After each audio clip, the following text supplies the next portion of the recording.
Noticias de última hora, preste mucha atención. CNE dice que Daniel Noboa está obligado a pedir licencia para la campaña electoral del 2025.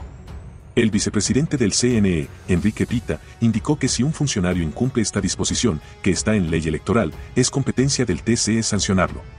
El vicepresidente del Consejo Nacional Electoral, CNE, Enrique Pita, se refirió este lunes, 2 de septiembre, a las licencias que deberán solicitar los funcionarios que buscan la reelección, como el presidente Daniel Noboa, y afirmó que está obligado a tomar una licencia al igual que todos.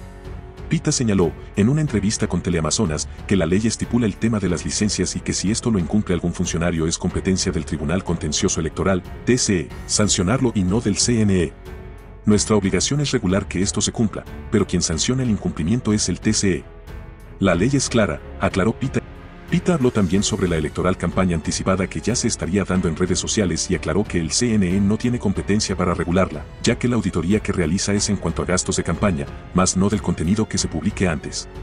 Nosotros podemos hacer el control del gasto electoral en medios de prensa, radio y televisión y medios digitales legítimos. En redes sociales ejercemos un control relacionado con el gasto que se realiza en publicaciones pagadas en redes sociales. Lamentablemente solo se puede hacer lo que está contemplado en la ley y no existe una norma ni una obligación que permita que hagamos ese tipo de auditorías, aclaró Pita. En tanto, el movimiento político de Noboa, Acción Democrática Nacional, ADN, Lista 7, lo proclamó precandidato a la presidencia de la República y a María José Pinto González Artigas, como precandidata a la vicepresidencia para la contienda electoral del 9 de febrero de 2025, cuando se elegirán binomio presidencial, asambleístas y parlamentarios andinos para el periodo 2025 a 2029. Una vez que se inscriba la candidatura de Noboa ante la función electoral, él deberá solicitar licencia para hacer proselitismo político y, por disposición constitucional, encargar el ejercicio del gobierno a quien se encuentre en la vicepresidencia, pero ya se ha dejado claro que esto no ocurriría y que la vicepresidenta Verónica Abad no está contemplada. El viceministro del Ministerio de Gobierno, Esteban Torres Cobo, precandidato a asambleísta nacional por ADN, ha dicho que, en su debido momento, el país conocerá el procedimiento que se aplicará cuando el mandatario tenga que ausentarse para promocionar sus propuestas de campaña. La ley electoral en su artículo 93 determina que los dignatarios que opten por la reelección inmediata al mismo cargo, en este caso a la magistratura presidencial, deberán hacer uso de licencias sin remuneración desde el inicio de la campaña electoral. En más noticias. Carlos Polit recibió $16.5 millones en sobornos, señala el Departamento de Justicia. La defensa rebate que no superarían los $10.6 millones. Los fiscales exigen una pena de hasta 24 años de cárcel, mientras los abogados del excontralor piden un máximo de 5 años. La condena se sabrá la próxima semana. Un nuevo aplazamiento. Los años de cárcel que el excontralor general del Estado Carlos Polit Fagioni deberá cumplir en Estados Unidos se conocerá el próximo 9 de septiembre, en una audiencia a realizarse en la Corte del Distrito Sur de la Florida. La jueza Caslán Williams decidió diferir esta diligencia, que estaba prevista para este miércoles. Mientras tanto, los fiscales estadounidenses y los abogados del excontralor debaten sobre cuál debería ser la condena. Los primeros exigen que la pena sea mínimo de 19 años y 7 meses y máximo de 24 años y 5 meses.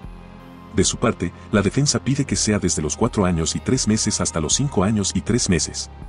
La diferencia de criterios se sustenta en que ambas partes disienten en los montos que Polit recibió como sobornos y lavó en Estados Unidos, pues en este país la condena se define a partir de la gravedad del delito cometido. Un análisis judicial conocido como informe de investigación previo a la sentencia, donde se exponen los agravantes y atenuantes a considerar para establecer la pena, fijó que Carlos Polit habría recibido $16.5 millones en sobornos y que habría lavado ese mismo monto en Estados Unidos. Los abogados del excontralor objetaron ese informe. Según ellos, el valor de los sobornos no superaría los $10.6 millones. La defensa sostiene que solo se debería contar $10.1 millones provenientes de la constructora brasileña Odebrecht y $510.000 del empresario de seguros Diego Sánchez Silva.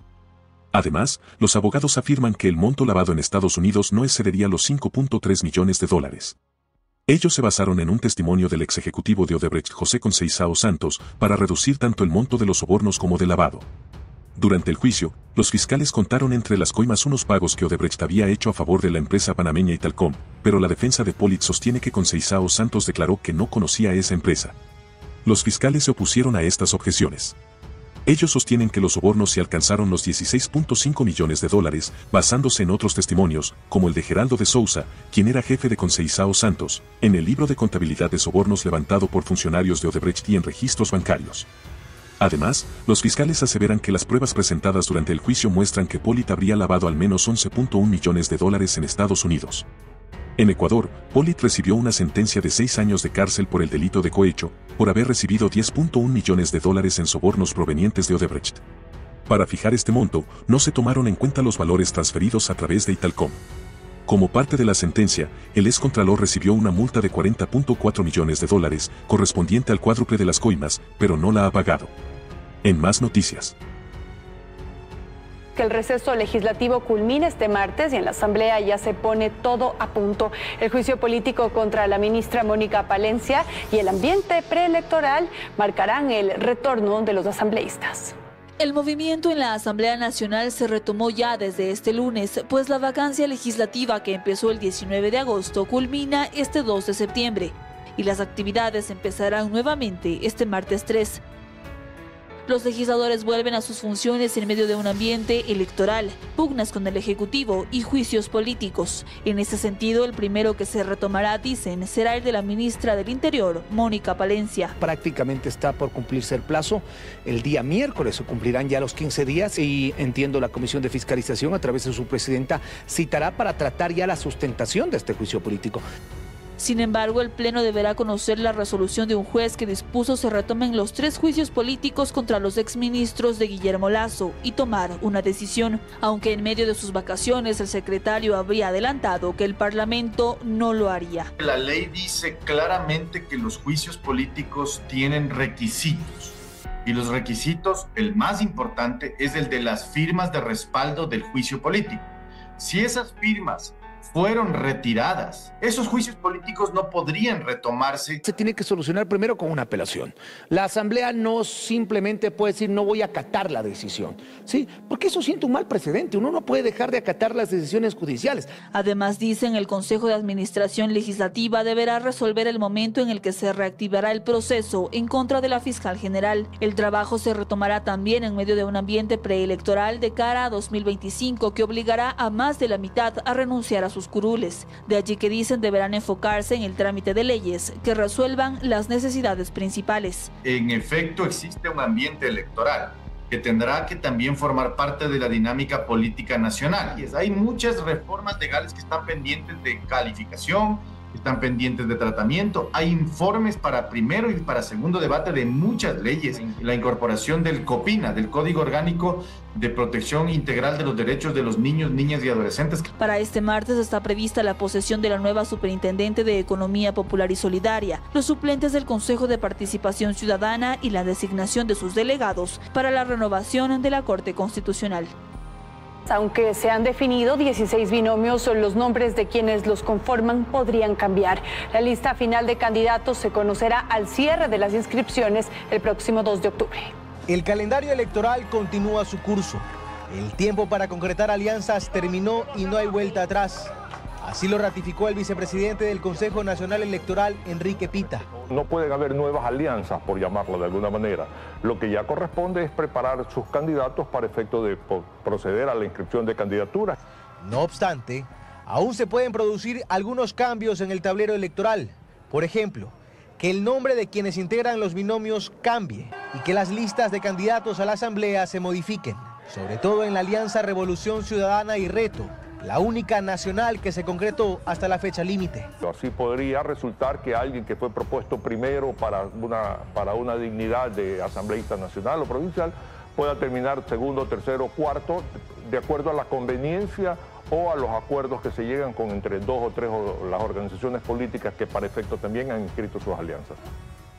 Por lo pronto se desconoce los términos de la alianza entre Reto y RC. Además, podría ocurrir que un movimiento político no se inscriba y con eso, la lista final de candidatos sea menor a 16, pues una vez definidas las precandidaturas no existe obligación de inscribirlas. Sin embargo, hecha la inscripción, las candidaturas son irrenunciables, salvo casos de fuerza mayor. El periodo de inscripciones empieza el próximo 13 de septiembre y finaliza el 2 de octubre. Por lo pronto se cuentan 16 binomios, 9 de los cuales, según encuestas, no alcanzan ni el 1% de la intención de votos. Un número igual de candidatos se presentó en 2021, 16, de los cuales 7 no llegaron a ese porcentaje de votos. Y hasta $80,000 pagaban los privados de la libertad en la cárcel de Turi, en Cuenca, para obtener beneficios penitenciarios. Así lo confirmó este lunes un exfuncionario del SNAI, considerado por Fiscalía como testigo protegido dentro del caso Plaga. Este es el sexto testimonio anticipado que se dio dentro del conocido caso Plaga. El exfuncionario del Servicio Nacional de Atención a Personas Privadas de la Libertad, Israel Jarrín, que como defensor colaboraba con los también procesados y colegas en su gremio, Javier Armijos y Lenín Vimos, para solicitar dinero a los privados de la libertad, esto a cambio de tramitar boletas a su favor. Narró cómo al inicio de esta gestión se cobraba de $30 a $40,000 por persona. Un porcentaje iba al juez y otro a Vimos. El negocio fue creciendo. Se sacaban PPLs en combo, como se llamaba sacar a 3 o 4 personas a la vez. Se cobraba entre $70 a $80,000. Pero luego de un año de estar realizando estos trámites irregulares, dijo que era conocido por ellos que Vimos estaba perdiendo el control de la situación. Andaba con miedo porque nos comentaban siempre que trabajaba para bandos contrarios, bandos opuestos de GDOs, y que les había quedado mal muchas de las veces. Siempre decía que se iba a ir a Colombia o Argentina. Tanto así que Javier Armijos llegó a asustarse. De acuerdo a su defensa, toda la información otorgada para la investigación dentro de este proceso de delincuencia organizada contra 31 personas será valorada para poder solicitar un procedimiento abreviado. A lo largo de esta semana se continuarán desarrollando más testimonios en el conocido caso Plaga. Este martes será el turno del ex juez de Santo Domingo, Ángel Lindao, mientras que el próximo jueves será el exdirector de la Escuela de la Función Judicial, Michael Hernández, quien se entregó a las autoridades el pasado 28 de julio. Y en las Islas Canarias, en España, los ciudadanos cansados de la crisis migratoria presionan a las autoridades para tomar medidas extremas. Según cifras oficiales, más de 2,000 personas llegaron a la isla de manera ilegal durante la última semana de agosto. El gobierno planea acudir a los tribunales para tratar esta situación.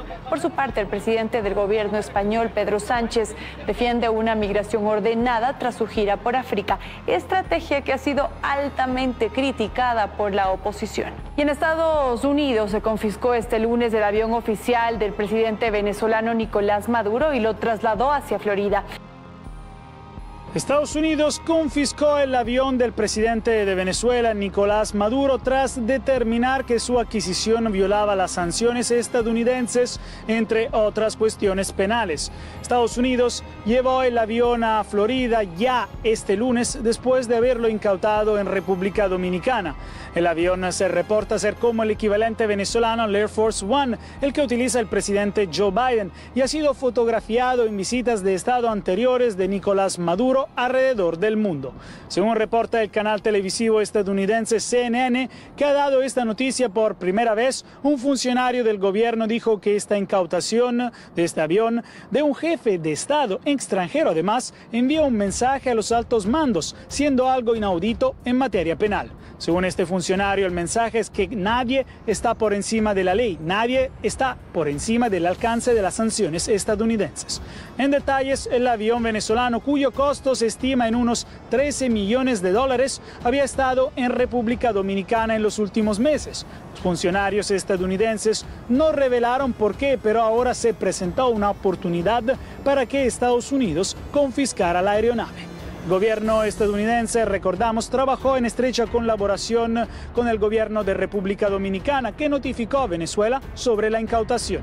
Esta confiscación es el último avance en lo que desde hace tiempo ha sido una relación fría entre Estados Unidos y Venezuela, y marca una escalada mientras Estados Unidos continúa investigando lo que considera prácticas corruptas por parte del gobierno de Venezuela. En Honduras, el secretario del Congreso y cuñado de la presidenta Xiomara Castro, Carlos Zelaya, dimitió en medio de un escándalo por presuntos vínculos con el narcotráfico. Zelaya admitió haber asistido en el año 2013 a una reunión con un narcotraficante. Poco después, su hijo, José Manuel Zelaya, también renunció a su cargo como ministro de Defensa. El escándalo se intensificó tras la cancelación del tratado de extradición entre Honduras y los Estados Unidos.